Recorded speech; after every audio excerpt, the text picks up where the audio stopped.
गछमूले आज्ञा विराजमान होते बोली बर आलयरू बराल से प्रभु रामचंद्र माँ सीता भार्गवी नदीर बाली रे महादेवंकर ए लिंग को स्थापन करथिले बोली लोक माने गेल्हारे डाकिले आज्ञा बालुंकेश्वर बोली बराल बालुंकेश्वर को दर्शन करिवे।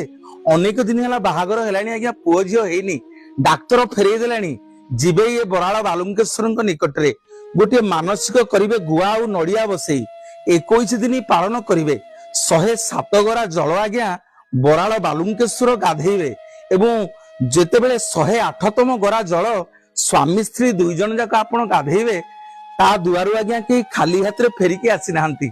आठगड़ रजांकर झियो को पुओ करि देइथिले बराल बालुंकेश्वरंकर ए वज्र विभूति। आपण माने सुनिले आश्चर्य होबे कैंसर रोग रे लोक पीड़ित होई डाक्तर माने फेरई दियंती जाहाकू ए बाबा बराल बालुंकेश्वरंग पाखरे आपण माने गुआ नड़िया बसई 108 गरा जल जदि अभिषेक करिवे ताहाले बाबा बराल बालुंकेश्वर आपणकर सबु रोग को निराकरण करिदेवे। अपुत्री आज्ञा पुत्र लाभ करुछंती। आपण देखिए बराल बालुंकेश्वर पाखरे पुओ झियो हबा पई बहुत भक्त माने हजार हजार संख्यारे जानती एठी गुआ और नड़िया स्थापन करंती। गुआ नड़िया स्थापन कले बाबा बराल बालुंकेश्वर कोलपूर्ण करंती पुओटीए झियोटीए दियंती।